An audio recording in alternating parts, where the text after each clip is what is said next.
ropes when it's about to leave. Okay.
I'm constantly aware of the passing of time.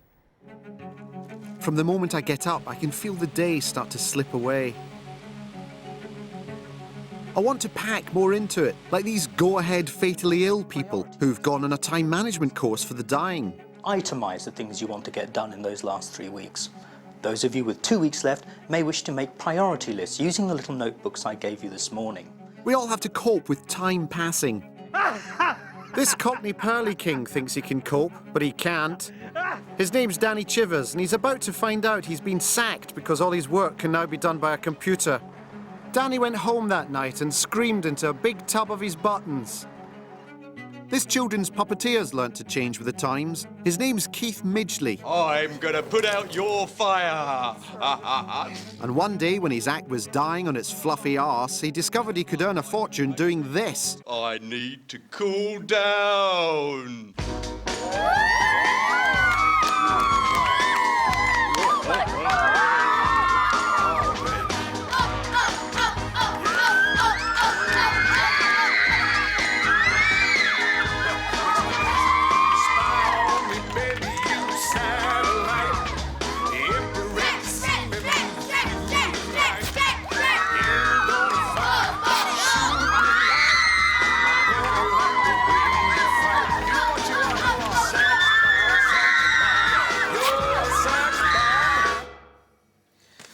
Do you perform scientific experiments on animals for a living? If not, please disregard this letter bomb. Why do I waste my time every morning reading all my junk mail? Learn to speak Tarzan. Have you ever wanted to speak like the Lord of the Jungle? Now is heap big chance. I do it every morning, even though I know it makes me late. Dear householder, are you a recently housed asylum seeker just moved into the neighbourhood? If so, please accept this turd through your letterbox. If not, then our apologies for the turd. Right, this is all going in the bin. I now have lost a lot of the day. I've concluded that the only good thing about seeing time passing is that we can watch Margaret Thatcher get closer to death.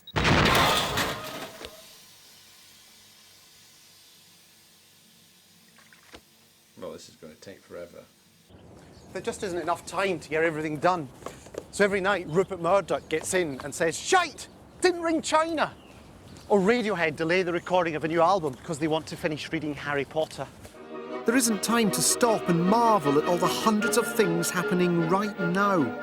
No, some medical notes are being mixed up. A showroom sells a Vectra. A dog bitch gives birth in Stenhouse Muir. 6 farmers whinge. Groomed men go out on the shag. Derby County seek a new manager. A super teacher feels sick. Holland make a break for it. Denise Van Outen steps on a landmine. Half of a manufactured teen band take cocaine. A spy leaves his laptop in the pub. Rod Stewart sees a bus and wonders if he'll ever catch one again in his lifetime. Diane Abbott trips on a pen. A monkey dies at Longleat. Michael Schumacher is disappointed disappointed by this morning's post. A man ignores his feng shui advice and buys a Dennis the Menace duvet cover. Someone has got the thunderball. Sir Alan Sugar opens his mouth to speak. Tony come up with a new shape of pasta. Meatloaf flies into Gatwick. It's a week ago that my wife got the news from her doctor that she's only got 34 years to live. So we've obviously had to think things through. I've packed the job in to look after her, and we're going to just spend the time we've got left doing the things we want to do.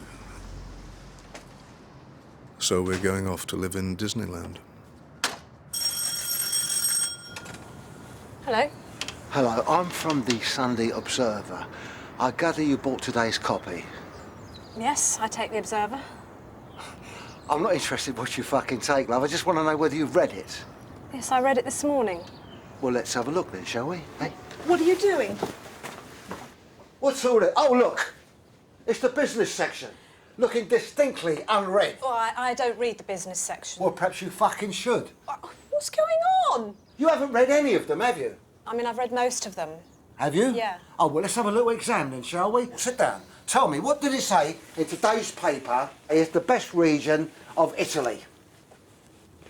Tuscany! Oh. Why? I don't know. Because of the fucking food. Okay. What does Susanna Clapp say about Simon Russell Beale's Hamlet? Well, I don't know, but I have actually seen that production. I don't fucking care if you've seen the arse-wiping play. I want to know what Susanna Clapp has written about it.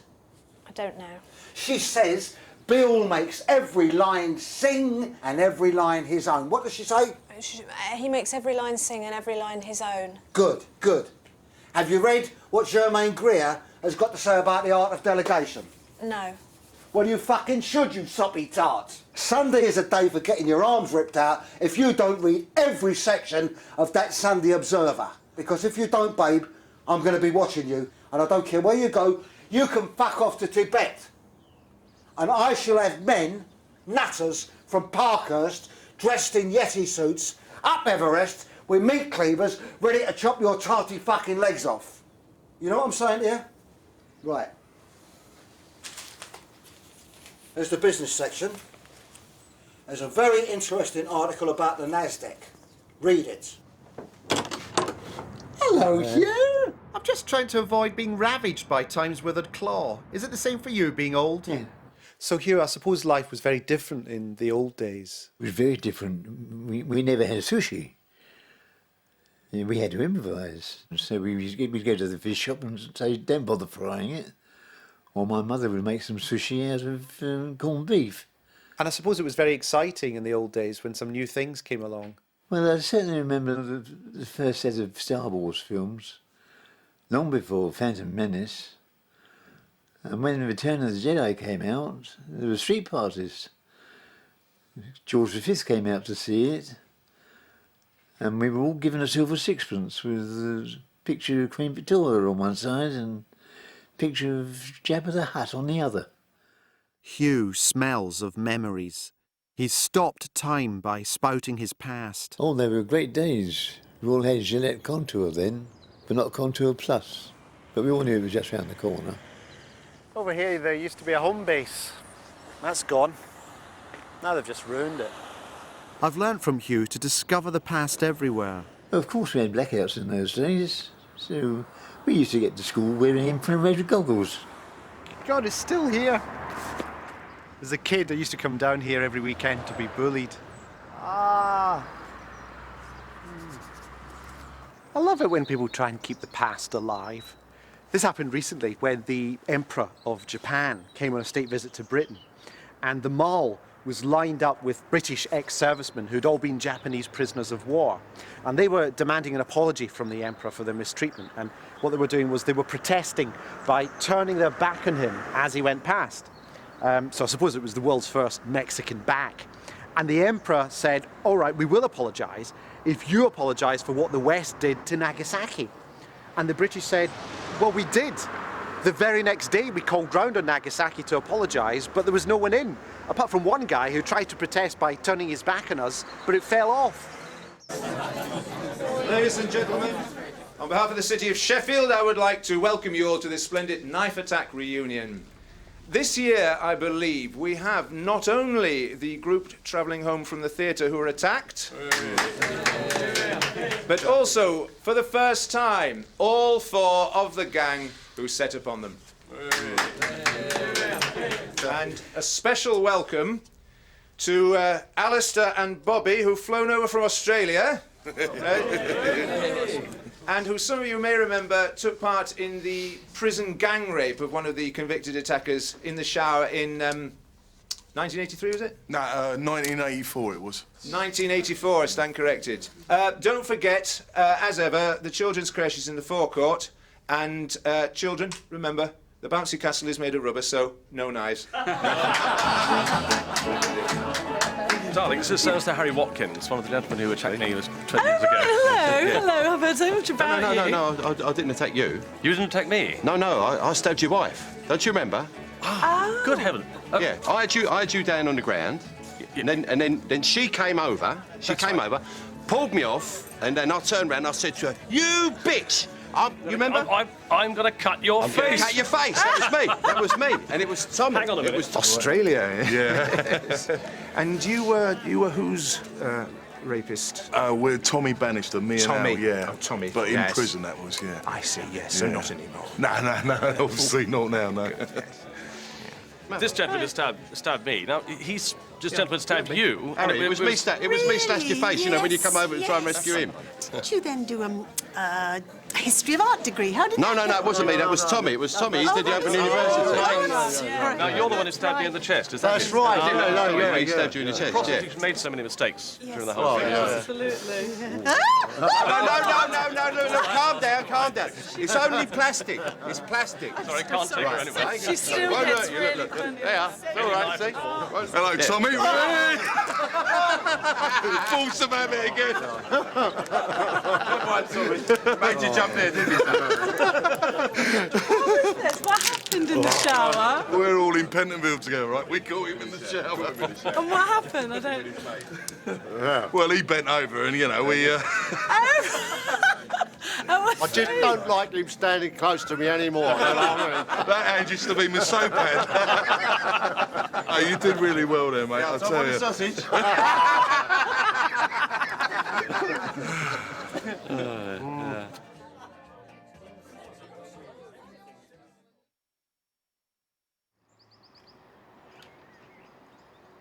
Alec is 42 this morning and therefore has nothing further to contribute to society. So today's the day Alec goes into a home for middle-aged men.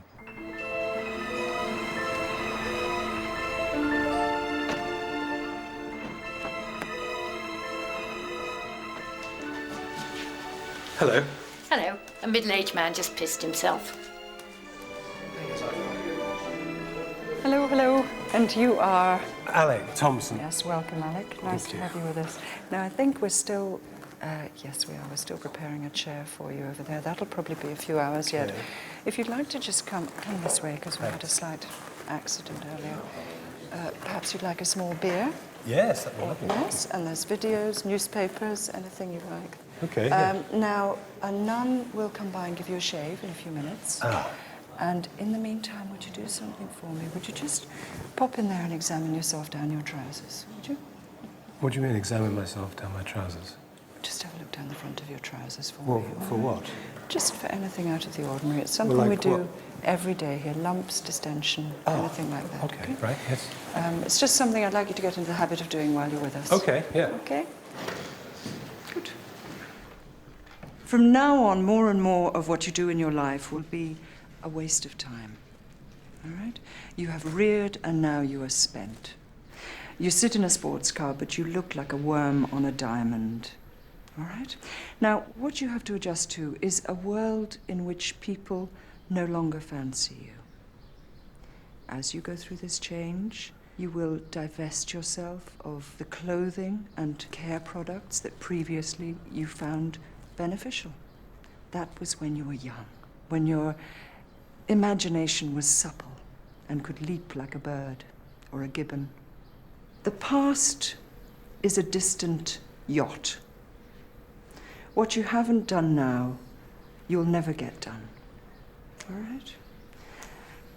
Possibility is a private party to which you are no longer invited. There is not now a single man in this room who will ever be an astronaut.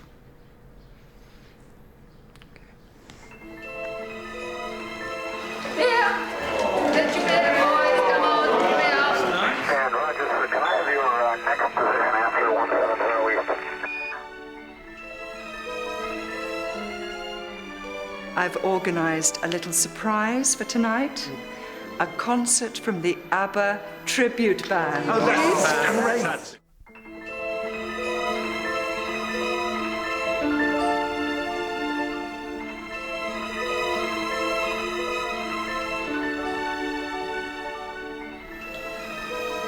Oh, I've pissed myself. Never mind, never mind. And Roger, can I have your next position? We're always trying to freeze time, sort of stop it in its tracks. I suppose that's why we have so many revivals. For example, at the moment we're going through an 80s revival.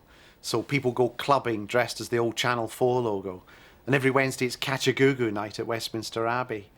But time moves on. And in 5,000 years' time, who knows what will be remembered from the last century? It may well be Stalin and Islamic fundamentalism, but there's every chance it'll just be the stock cube. I have found that in Europe, most of the people... Come in. Hiya. Hey, when did you get here? About an hour ago. Did you come by the Eurostar? Yeah, you must have got the one just before me. Right. Yeah. Listen, I've just seen Gary. He and the acquisitions lot came down earlier to set up. Good. So this is your room? Yeah, Stuart recommended it. It's all in euros, but apart from that, it's all right, isn't it? It's very nice. Yeah. You do know this place used to be a concentration camp? Yeah, of course they did. I think it's quite nice. Have you had a look around? The bathroom's great. No. Do the others know about this place? Well, if they're over at the bar, they'll have a pretty good idea. Listen, why don't we meet over at the bar before dinner? Have a few jars, eh? I don't know. I feel I need a bit of fresh air before, just... Well, listen, there's some lovely woodland walks around here. There really are. Right. Yeah. Right. I'll see you at dinner then, yeah? Yes. So, Hugh, what's your earliest vivid memory? Me and my brothers, we all got in a caravan one day, and King George was driving. We went to Wembley Stadium. Wembley was new then, just been finished for the Olympics. And who did we see there? Yeah, Rob Newman and David Baddiel.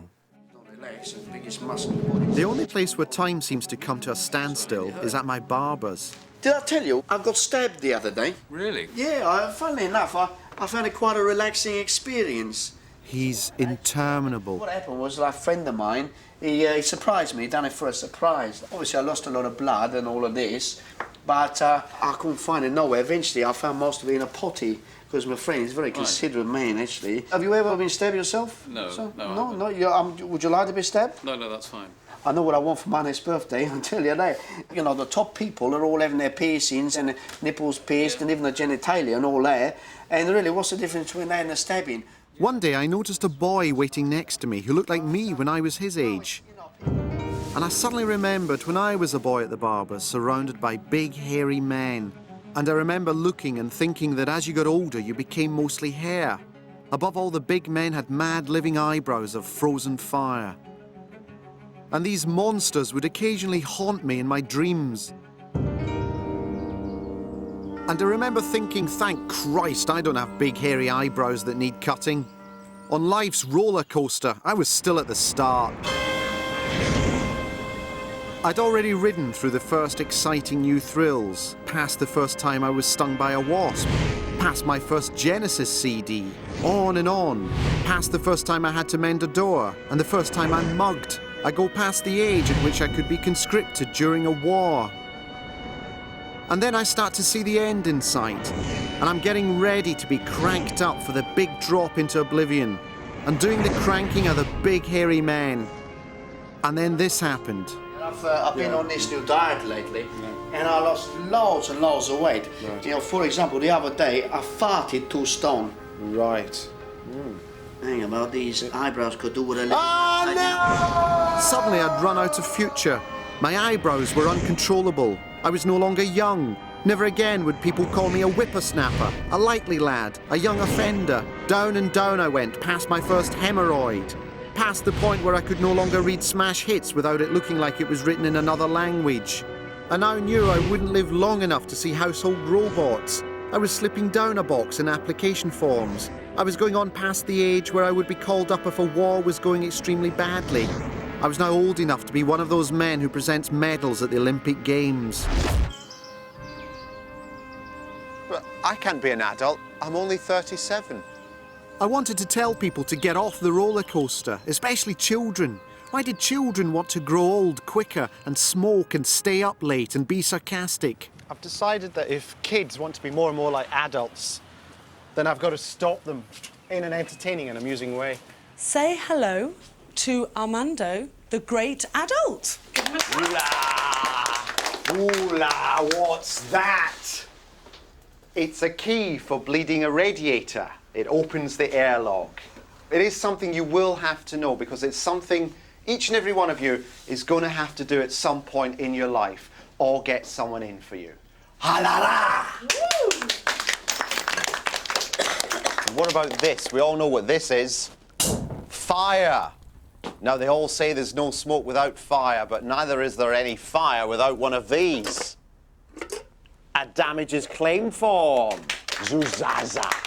With a damages claim form, be prepared for insurance companies to be a little bit sticky about what you can and cannot claim. There are people who can advise you on this. Do learn their numbers. Mababa! This is a perfectly ordinary tin of tomatoes. And this is a perfectly ordinary any vegetable. And put the two together and you get vavuva, va, vo. An acceptable pasta sauce. Okay, I'm going to show you now how to pack a suitcase for a 2-day business trip to Europe. Now, you've all seen Doctor Who. Do you remember the TARDIS? It was bigger on the inside than on the outside. That doesn't actually happen. Things are actually smaller on the inside than they are on the outside, all right? So you've got to realise that, or else you won't get on. As you get older, you may want to start reading these, though in time you'll probably find this one a little bit more annoying. This is what you say at Christmas time. Oh, a thing for resealing wine. That'll come in very handy. Thank you. Zuzat. The reason I'm telling you all these things is because there's a lot of responsibility goes with adulthood, all right? It's not just a big laugh, right? It can be hell. So it's far better to enjoy your youth while you've got it. It's great. It's a laugh, isn't it? Being young, yeah. Sitting around in shopping malls, sending text messages to each other, just hoping against hope that one of your friends has got a brother who owns a car, and daring each other to go into off licenses to buy something, and then one of you does and comes out with a big bag of Red Bull because they thought it was an alcoholic drink. All right, so enjoy it. Bazaza! So anyway, that's why I think the Stonehenge is basically just a very, very sophisticated anthill. Right, right. I mean, like the ants, you know, I mean, they're very clever, you know. Yeah, people say this and that about animals, that they're stupid and then I don't know nothing. But I think that's rubbish. I think animals know a lot. You know the mayfly, that insect that only lives for 24 hours? Yeah. Scientists, they've helped a mayfly to live for, I think it was something like 5, 6, even 7 years, something like that. And it turns out that the mayfly is a lot cleverer than people think. You know, part of the problem is he only lives 24 hours, so he never learned nothing. If he lives for 6, 7 years, he apparently learned quite a lot, and he become pretty good at conversational French. So he could go into shops and order wine and cheese quite accurately. The trouble is, he's only got a little voice because he's a mayfly.